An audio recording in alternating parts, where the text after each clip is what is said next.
Assalamualaikum warahmatullahi wabarakatuh.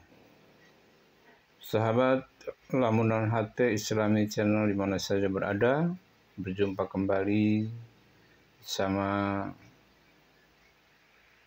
Lamunan Hati Islami Channel. Mudah-mudahan kita sehat walafiat dan selalu dalam lindungan Allah Subhanahu wa Ta'ala. Sahabat dan saudara-saudara di mana saja berada, wargi sadaya, moga-moga di tayungan ke Allah Subhanahu wa Ta'ala. Amin ya rabbal alamin.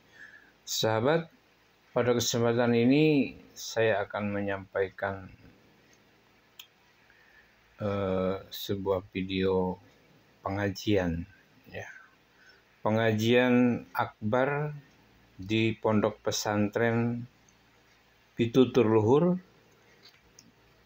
bersama Kiai Haji Rhoma Irama, ya, yang memberikan tausiahnya di acara tersebut, yang disertai oleh Kiai Haji Gus Abbas Buntet dan kiai-kiai yang ulama yang lainnya.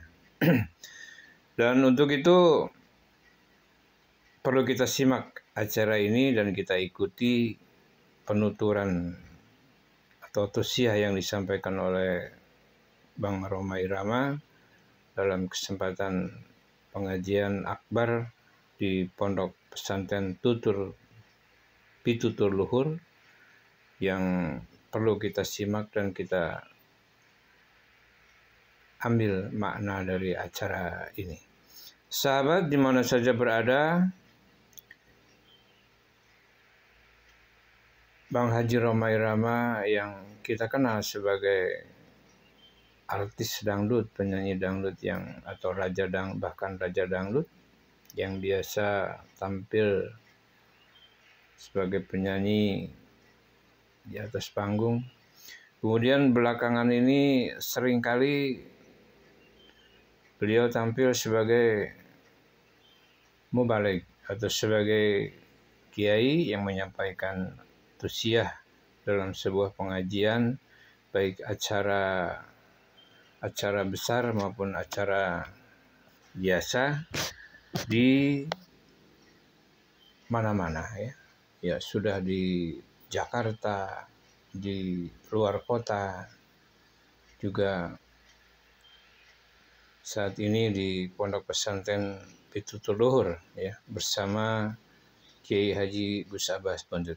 Baiklah sahabat di mana saja berada, yuk kita simak saja pengajian ini dan ikuti sejak awal sampai akhir apa yang akan disampaikannya dan bagaimana penyampaiannya. Perlu kita tahu dan kita simak bersama. Jangan di-skip agar tidak gagal paham. Dan jangan lupa sebelumnya di-subscribe, di-like dan di-komen. Bagi yang sudah subscribe, saya ucapkan banyak terima kasih. Mudah-mudahan Allah mudahkan segala urusannya, Allah mudahkan rezekinya, dan Allah panjangkan umurnya. Amin ya rabbal alamin.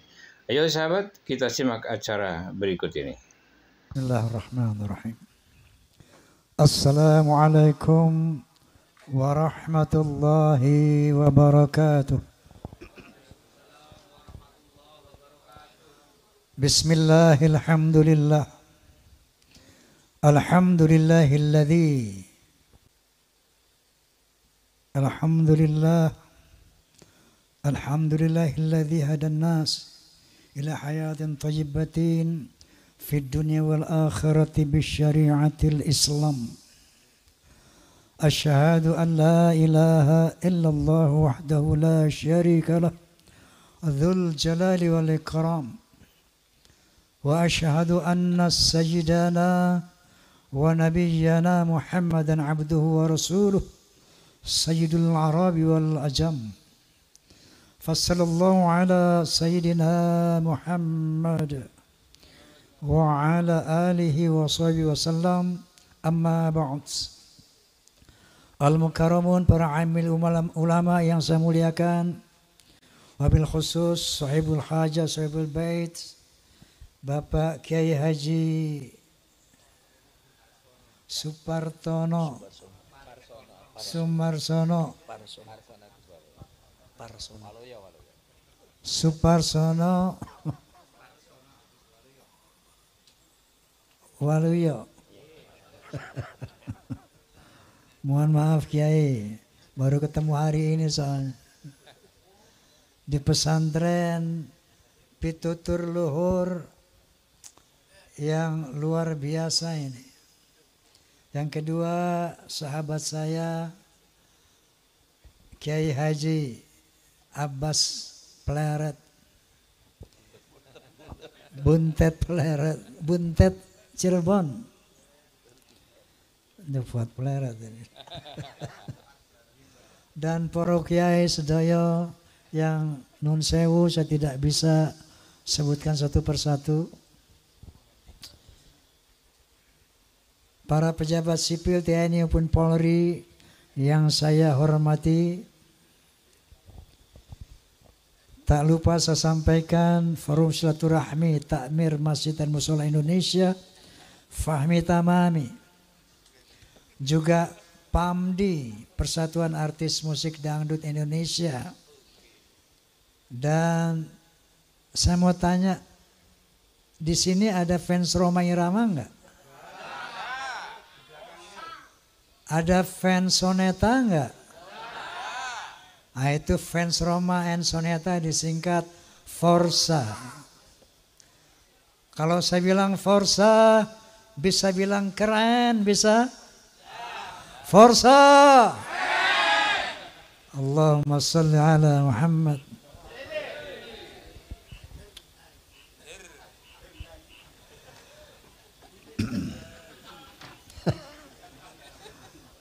Hati saya gembira, bahagia luar biasa ketika pertama kali mendengar sambutan dari Kiai Waluyo yang dahsyat luar biasa.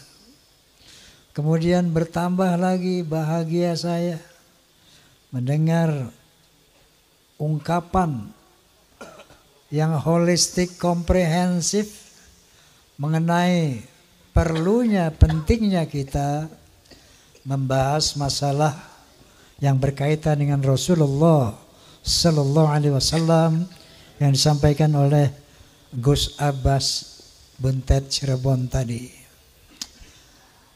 Sehingga saya tidak punya bahasa lagi untuk berceramah pada malam hari ini. Namun, kenapa? Kalau nyanyi nanti sama Soneta. Tidak ada Rhoma tanpa Soneta, tidak ada Rhoma, tidak ada Soneta tanpa Rhoma. The sound of Muslim, the voice of Muslim. Hadirin, baik saya ingin cerita saja.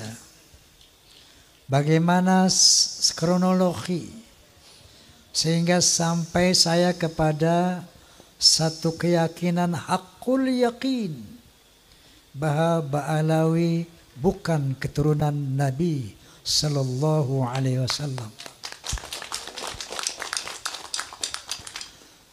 Ini ceritanya panjang sekali.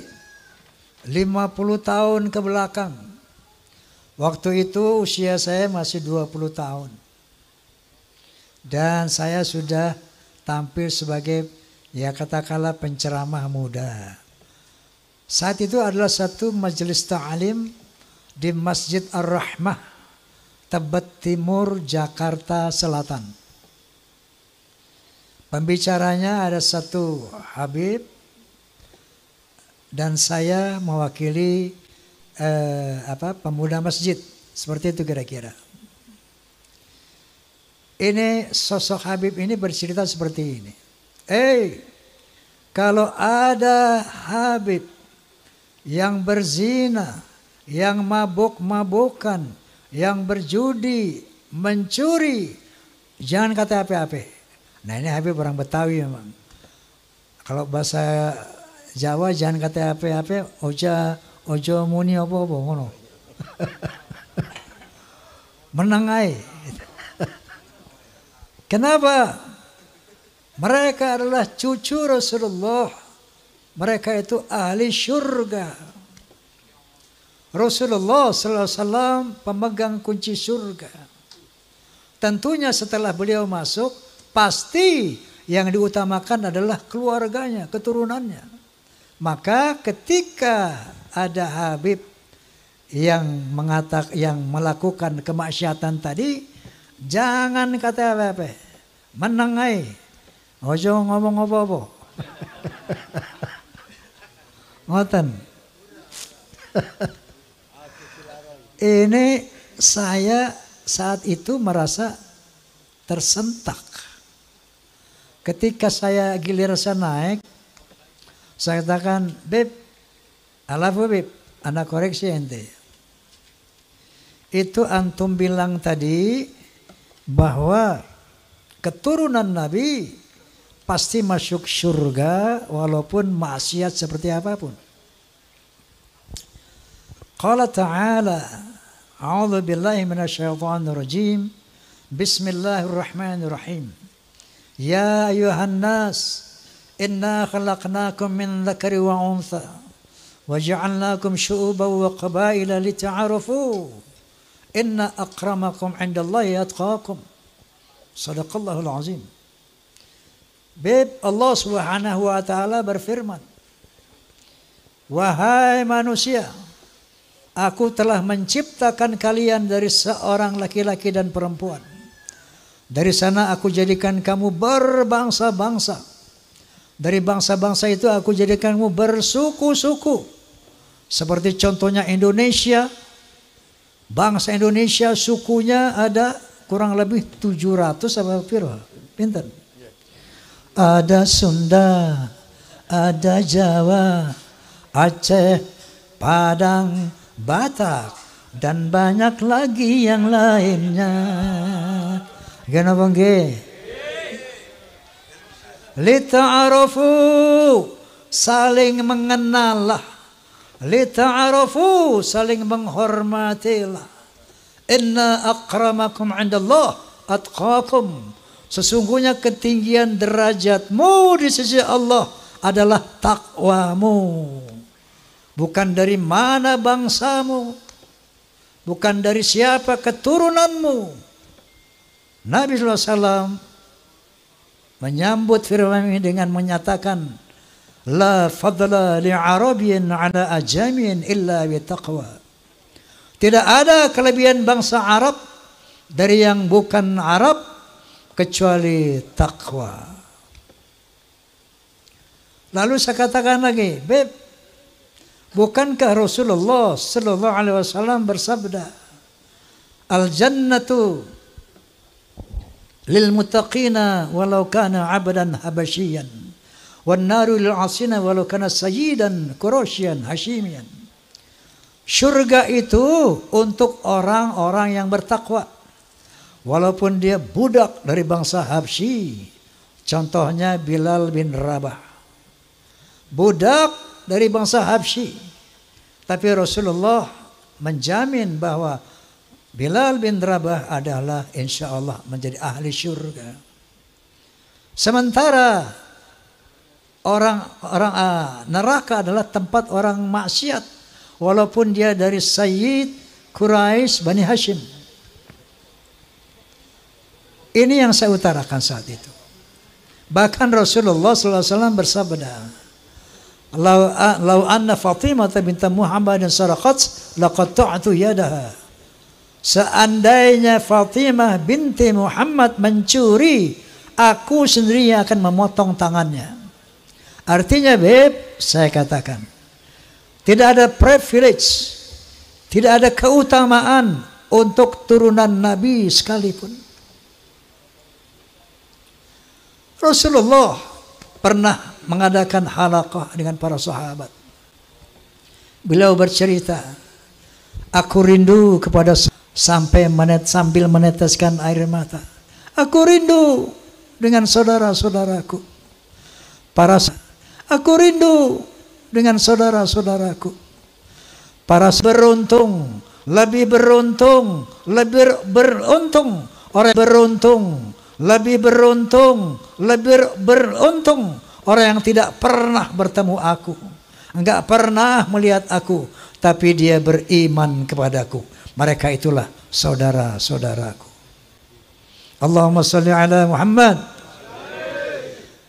Kalau kita ini 1500 tahun kurang lebih nggak pernah jumpa Nabi, nggak pernah melihat Nabi, tapi kita beriman kepada Nabi, itulah saudara-saudara Nabi. Makanya ketika Rasulullah di akhir hayatnya, dia tidak memanggil keturunannya ya dzurriyyati, yang dipanggil dia ummati, ya ummati. Islam dinul khalis. Islam adalah agama yang lurus. Rasulullah SAW adalah tokoh yang demokratis, bukan tokoh yang nepotis. Bukan tokoh yang pokoknya nanti semua keturunanku, keluargaku harus masuk surga apapun kesalahannya. Lah. Inilah al-Islam. Itulah sosok kepribadian Rasulullah sallallahu alaihi wasallam. Setelah saya ngomong begitu, ini 50 tahun yang lalu, hebohlah satu masjid itu. Besoknya saya dipanggil oleh Habib Sepuh. Bang Haji, ente ngomong apa kemarin? Sampai ramai itu orang-orang di masjid. Saya bilang, saya ceritakanlah. Ada Habib ngomong begini, Habib. Saya bilang, qala ta'ala, qala Rasulullah, bla bla bla. Mohon petunjuk, Habib, saya bilang. Apa yang Anda sampaikan itu benar. Apa yang Anda sampaikan itu tidak salah. Tapi saya mohon, jangan ulangi lagi kata-kata seperti itu. Kenapa? Karena itu akan merusak ukhuwah Islamiyah. Sejak saat itu saya pendam dalam perut. Saya melihat berbagai macam arogansi, kemungkaran yang dilakukan Habib. Saya nggak mau bunyi lagi. Saking taatnya saya kepada Habib Sepuh tadi.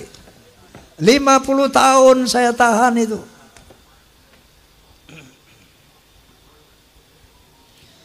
Sampai akhirnya muncul doktrin-doktrin yang tidak bisa diterima akal sehat dan sangat merusak akidah, saya pikir. Itu leluhur kami Al-Faqih Muqaddam, Mi'raj satu malam 70 kali. Astaghfirullahalazim. Rasulullah sallallahu alaihi wasallam hanya diizinkan Allah Mi'raj ke Sidratul Muntaha seumur hidup 1 kali. Ketika ada orang mengatakan bahwa moyang kami bisa Mi'raj 1 malam 70 kali, ini telah merendahkan Rasulullah, telah menghina Rasulullah sallallahu alaihi wasallam. Ada lagi berita-berita khurafat. Leluhur kami kalau tidak malu sama Allah dapat memadamkan api neraka cuma dengan kelingking. Inna lillahi wa inna ilaihi raji'un. Kalau tadi menghina Nabi, sekarang menghina Allah subhanahu wa ta'ala. Banyak cerita-cerita khurafat yang lainnya. Ada seorang tukang kacang namanya Sulaiman. Ini tukang kacang sangat cinta sama habaib. Kalau habaib minta kacangnya dikasih semuanya. Saking cintanya sama habaib. Man minta kacang, dikasih semua. Man minta kacang, dikasih semua. Satu saat si Maman mati. Begitu Maman mati, lapor ini orang kepada Habib tadi. Beb, Maman mati. Ini Maman ahli maksiat. ibadahnya berantakan. Datanglah ini Habib, ngasih surat, ditaruh di lehernya di belakang mayit itu. Man, nanti kalau Munkar wa Nakir tanya, jangan dijawab. Kasih aja ini surat, inti masuk surga tanpa hisab.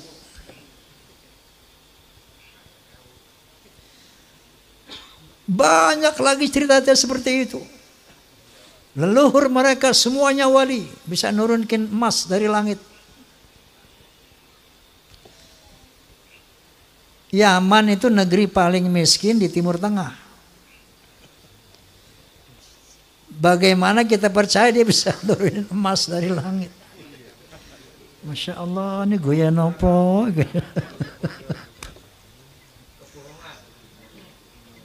Banyak hurafat-hurafat yang mengajarkan. Ya. Nah, ini membuat satu faktor menguatnya saya, keraguan saya tentang apa iya cucu Nabi ini kayak begini. Muncullah baru tesis Kiai Haji Imaduddin Utsman Al-Bantani. Muncul apa beliau? Gus Abbas Cirebon Buntet. Saya enggak mengerti ilmu nasab. Tapi saya tidak bodoh-bodoh amat untuk meneliti apa yang diuraikan oleh Kiai Haji Imaduddin Utsman. Beliau bercerita di antaranya bahwa yang namanya Ahmad bin Isa, keturunan Rasulullah Sallallahu Alaihi Wasallam, sejak abad ke-4, ke-5, ke-6, ke-7, ke-8 sampai 9 awal itu tercatat di dalam manuskrip kuno, hanya punya anak 3, yaitu Muhammad, Ali, dan Hasan. Muhammad, Ali, dan Hussein. Selama 550 tahun itu sejarah menulis itu.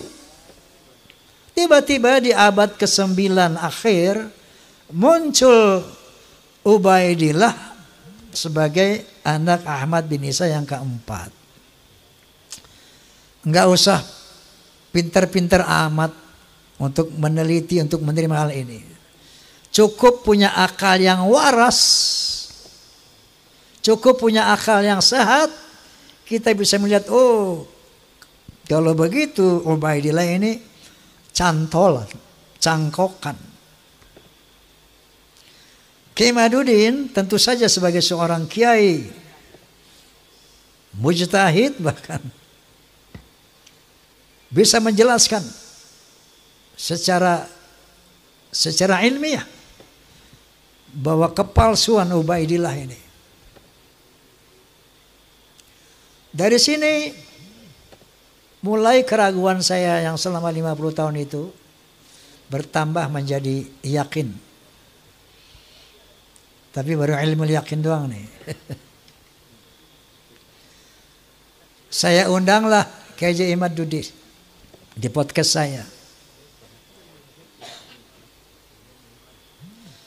Kemudian dalam rangka, karena saya saat itu sebagai penengah ingin mencari siapa sih yang benar ini.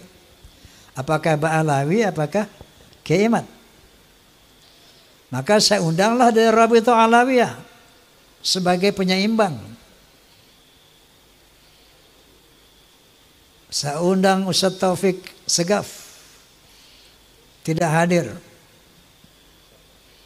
Bahkan saya undang juga Rizik Syihab, tidak hadir. Saya undang juga dari Pekalongan Bapak Lutfi bin Yahya, tidak hadir. Sementara melalui media sosial itu semakin gencar, orang mengkritisi beli ulama-ulama semakin banyak, semakin bermunculan. Lalu saya undang Profesor Menahem Ali, seorang ahli filologi, ahli sejarah peradaban manusia.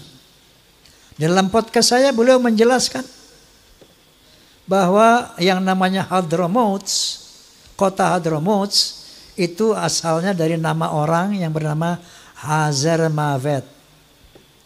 Dia orang dari Kaukasus yang kemudian menjadi Hadramaut. Jadi menurut penelitian secara filologi, orang Yaman ini bukan orang Arab, tapi orang Kaukasus.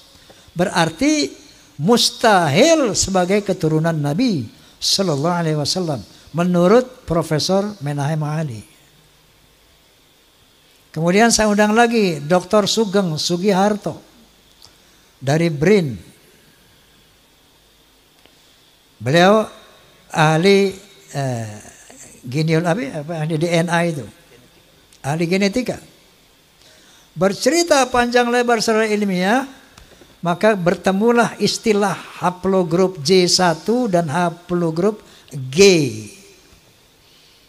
Mereka menjelaskan, beliau menjelaskan panjang lebar bla bla bla bla bla, bahwa subhanallah, subhanallah, subhanallah, ternyata Allah telah mempersiapkan segala sesuatunya, termasuk menjaga kesucian keturunan para nabi.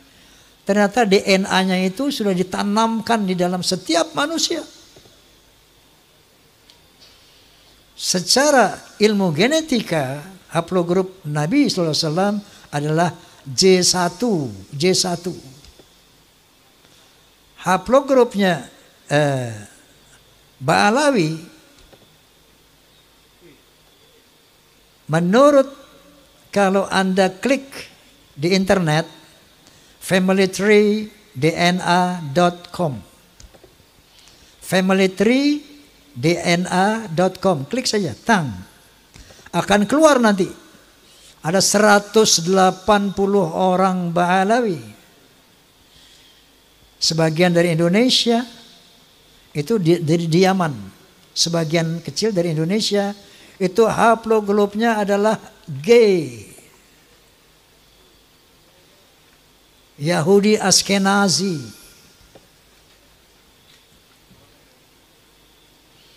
Nah, dari 3 disiplin ilmu ini, menurut sejarah, menurut ilmu nasab, menurut ilmu filologi, menurut ilmu DNA, maka muncullah hakul yakin bahwa Ba'alawi bukan keturunan Nabi Sallallahu Alaihi Wasallam. Lalu di counter itu Roma Irama, menurut Gus Romel ini pembela Ba'alawi. Kita bisa lihat di medsos. Itu Roma Irama sok-sok hakul yakin bahwa Ba'alawi bukan turunan Nabi, bahwa Ubaidillah itu bukan turunan Nabi. Memangnya dia pernah melihat pernikahan Ubaidillah? Memang dia pernah melihat persemaian Ubaidillah? Mel, saya bilang, ente percaya nggak Muhammad bin Abdullah adalah Rasulullah? Kalau ente nggak percaya, kafir ente. Pertanyaannya, apakah Anda pernah melihat Muhammad dilahirkan? Apakah Anda pernah melihat Muhammad menerima wahyu dari Jibril alaihissalam? Iqra bismi rabbikal ladzi khalaq, khalaqal insana min 'alaq, iqra wa rabbukal akram alladzi 'allama bil qalam 'allama al-insana ma lam ya'lam. Apakah Anda menyaksikan itu? Untuk meyakini Rasulullah, untuk meyakini Muhammad sebagai Rasulullah, itu enggak perlu kita melihat beliau menerima wahyu. Cukup dengan statement keterangan dari Allah Subhanahu wa taala, yaitu Al-Qur'anul Karim. Cukup dari hadis-hadis Rasulullah yang disampaikan oleh para muhaddits. Begitu juga keyakinan kita bahwa Ba'alawi bukan keturunan Nabi, Ubaidillah bukan keturunan Nabi, cukup dengan ilmu-ilmu 3 ilmu tadi. Nah, dia tanya, bagaimana Roma Irama yakin? Saya katakan satu contoh. Saya yakin kepada Allah Subhanahu wa taala tentang eksistensinya sebagai Tuhan, eksistensinya yang serba maha, itu dengan dua hal. Pertama, ayat qauliyah Al-Quranul Karim. Yang kedua, ayat kauniyah, ciptaan Allah ini. Ayat qauliyahnya diantaranya firman Allah Subhanahu wa taala, "Innani anallah la ilaha illa ana fa'budni wa aqimis salata li dzikri." Sesungguhnya akulah Allah, tidak ada Tuhan selain aku, maka sembahlah aku dan tegakkanlah solat demi mengingatku. Itu satu, saya bilang. Banyak lagi surat Ayatul Kursi, banyak lagi sebagai ayat-ayat qauliyah firman Allah Subhanahu wa taala. Yang kedua, ayat kauniyah alam semesta ini. Qala ta'ala, "Inna fi khalqis samawati wal ard wa ikhtilafil laili wan nahar wal fulki allati tajri fil bahri bima yanfa'un nas wa ma anzalallahu minas sama'i min ma'in fa ahya bihil arda ba'da mautiha wa batha fiha min kulli dabbah wa tasrifir riyahi wa sahabil musakhkhari baina samai wal ard la ayatin liqaumin yaqilun." Shadaqallahul azim. Sesungguhnya pada penciptaan langit dan bumi, pada pergantian siang dan malam yang begitu teratur, bisanya kapal-kapal berlayar di lautan dengan membawa hal-hal yang bermanfaat buat manusia. Turunnya air dari langit, air hujan. Dengan air itu dihidupkan bumi yang mati. Ditebarkannya berbagai macam binatang melata di muka bumi. Terjadinya pergeseran awan dan angin di antara langit dan bumi, itu bukti tentang keberadaan Allah bagi orang-orang yang berakal. Jadi dari ayat qauliyah dan ayat kauniyah ini muncullah haqqul yakin, la ilaha illallah. Tidak ada Tuhan illallah kecuali Allah. Begitu juga ketika saya meyakini Ba'alawi bukan turunan Nabi, ayat qauliyahnya adalah dari tesis Kiai Imaduddin Utsman, kemudian dari filologi, dan ayat kauniyahnya DNA. Jelas apa jelas? Oi. Jelas apa jelas? Saya mau tanya, Anda pun yakin tidak bahwa Ba'alawi bukan turunan Nabi? Yakin apa tidak? Alhamdulillah. Allahu Akbar. Allahumma salli ala Muhammad. Masya Allah, Masya Allah. Biqawmi yaqilun. Kalau makanya Allah SWT mengatakan gunakan akal, afala tatafakkarun, gunakan fikiran, gunakan akal.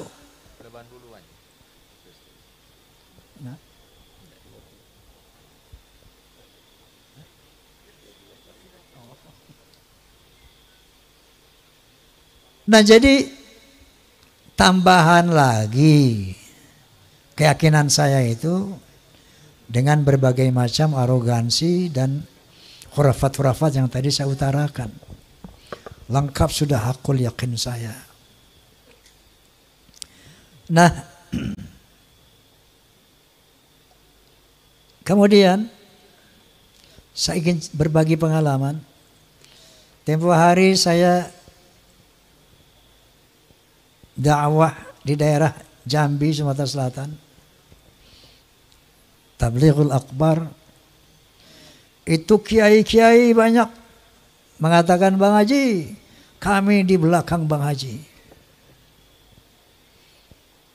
Saya pengen sih dia di depan saya, bukan di belakang ya.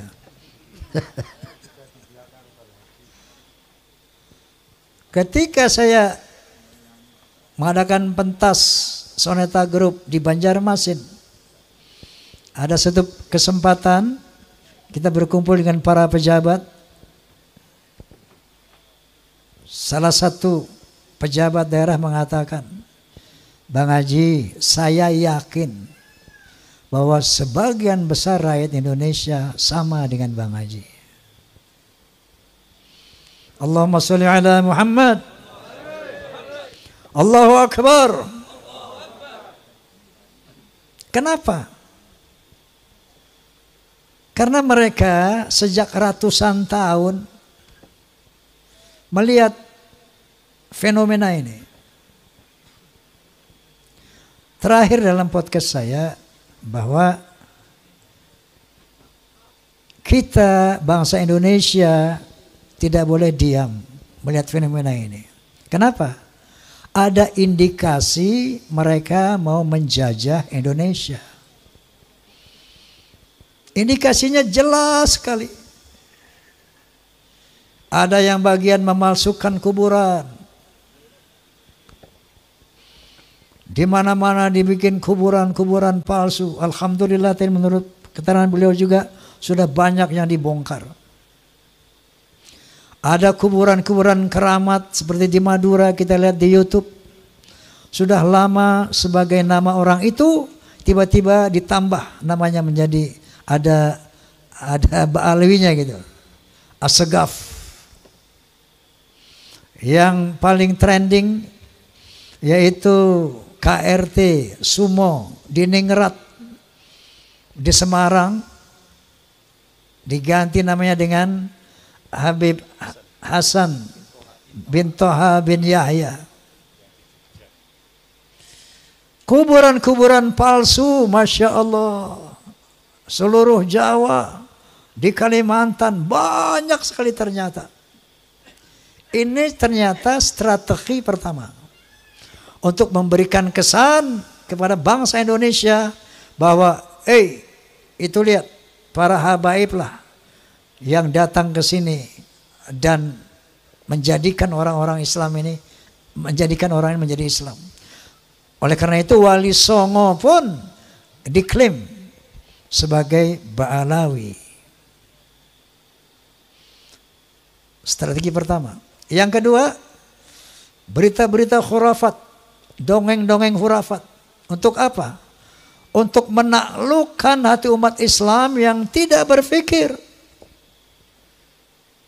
Ini yang namanya Ba'alawi, leluhurnya luar biasa. Bisa hijrah Mi'raj 70 kali. Bisa memadamkan api neraka yang nggak pakai akal.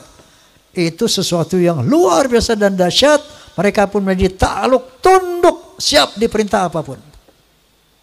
Tujuannya itu. Dan yang lainnya ada yang membuat provokasi-provokasi. Saya bersama rakyat, kita dengan rakyat. Jangan coba-coba ganggu rakyat. Seakan-akan berpihak kepada rakyat.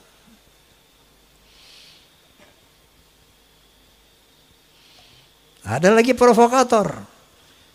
Asah golokmu, asah pedangmu, asah celuritmu.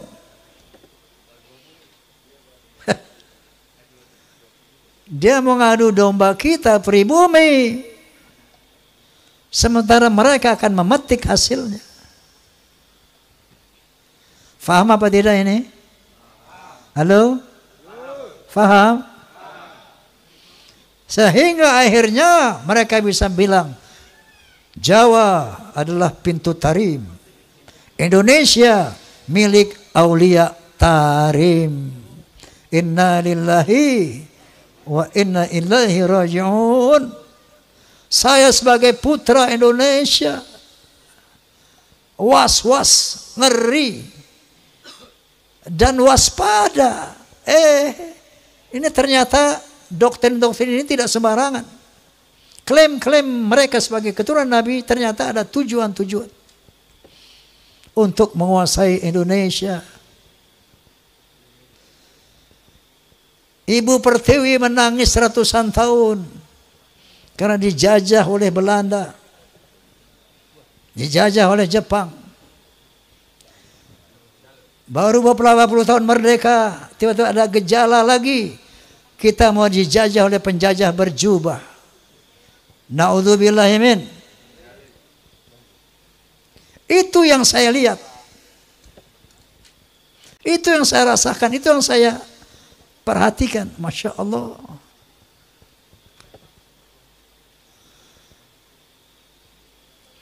Saya tidak punya kepentingan. Dan sering saya katakan, apapun yang saya ucapkan ini bukan berdasarkan kebencian. Naudzubillah. Bukan berdasarkan saya punya kepentingan. Dasarnya qulil haqqa walau kana murra. Dasarnya adalah watawassaw bil haqq watawassaw bis sabr. Dasarnya adalah demi menyelamatkan akidah, jadi menyelamatkan Indonesia dari penjajahan dan perbudakan spiritual dan politik. Allahu Akbar.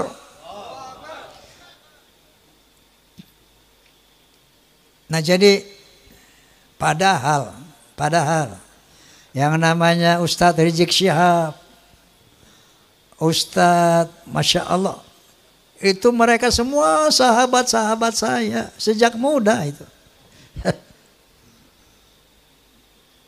Sampai saya di podcast sama beliau sama saya menangis. Ya Allah, saya sedih banget ini. Saya harus mengatakan yang hak sementara mereka adalah sahabat-sahabat saya.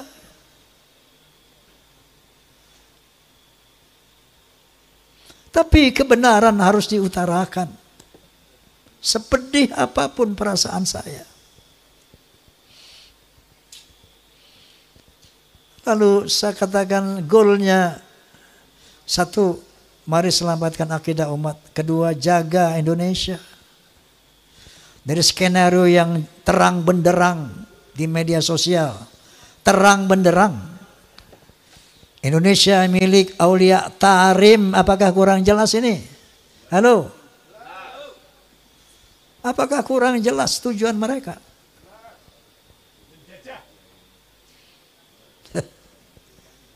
Jadi ini dari dasar hati yang tulus sebagai umat Muhammad SAW dan sebagai anak bangsa Indonesia. Penjajahan perbudakan spiritual. Nah itu dengar ya kamu tuh. Penjajahan perbudakan spiritual. Ngono loh.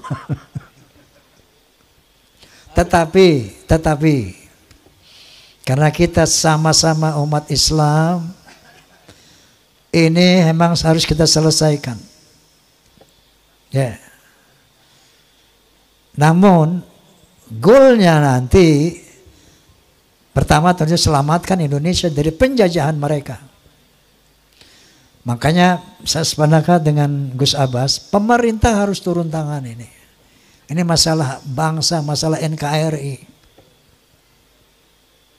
Harus turun tangan. Kalau enggak saya khawatir ini bisa perang saudara. Bukan antara Ba'alawi dan umat, bukan. Antara kita sama kita. Ba'alawi nonton. Betul enggak? Oleh karena itu, goalsnya nanti, ketika mereka dinyatakan bukan keturunan Nabi, tetap jaga ukhuwah Islamiyah. Wa'tasimu bihablillahi jami'an wa la tafarraqu. Tapi dalam kesetaraan. Bukan dia sebagai tuan, kita sebagai budak. No. Rekat ukhuwah Islamiyah dalam kesetaraan. Kita muliakan siapa yang berilmu. Yarfa'illahu alladhina amanu minkum walladhina utul ilma darajat. Kita muliakan siapapun yang berilmu. Tadi golongan mereka dari manapun. Dan kita muliakan orang-orang yang bertakwa. Tidak ada kemuliaan atas nasab. Sebagaimana firman Allah Subhanahu wa taala, sebagaimana dinyatakan oleh Rasulullah sallallahu alaihi wasallam. Ini harus kita perbaiki sistem sosial antara Ba'alawi dan pribumi. Kalau mau sama-sama merekat ukhuwah Islamiyah dalam kesetaraan. Jangan kami putra bangsa menjadi budak-budak kalian. Secara spiritual ataupun secara politik. Last but not least, Rasulullah SAW punya spesifikasi dibandingkan dari 124.000 nabi yang diturunkan Allah. Ada 313 Rasul. Semuanya misinya sama, untuk menyampaikan la ilaha illallah. Tapi ada spesifikasi Rasulullah. Di samping itu, beliau ditugaskan untuk membangun akhlak. Sebagaimana Nabi sallallahu alaihi wasallam bersabda, "Innama bu'itsu liutammima makarimal akhlaq." Sesungguhnya aku dibangkitkan untuk memperbaiki akhlak yang mulia. Oleh karena sebagai penutup, saya ingin menyampaikan satu lirik tentang akhlak. Boleh? Boleh? Tapi syaratnya Anda semua ikut nyanyi ya. Dalam berbicara. Iya sahabat Lamunan Hati Islami Channel yang masih bersama dan setia tentunya. Terima kasih atas kebersamaannya. Mudah-mudahan apa yang kita simak dan kita dengar dari pengajian akbar bersama Roma Irama ya, bisa menambah satu ilmu agama kita, juga menambah satu wawasan dan juga menambah keimanan dan ketakwaan kita kepada Allah Subhanahu wa taala. Amin ya rabbal alamin. Dan juga mudah-mudahan walaupun hanya menyimak dari sebuah video tentang makna dan berjalannya pengajian serta mengikuti dengan hikmat, dan ini bisa merupakan satu jalan ibadah atau amaliyah terhadap Allah Subhanahu wa taala. Amin ya rabbal alamin. Sahabat di mana saja berada, mudah-mudahan kita semua selalu dalam kondisi sehat walafiat, dan walaupun datang ajal, insyaallah dalam kondisi husnul khotimah. Amin ya rabbal alamin. Akhirnya saya mohon maaf apabila ada kekurangan dan kesalahan. Wabillahi taufiq wa hidayah. Wassalamualaikum warahmatullahi wabarakatuh.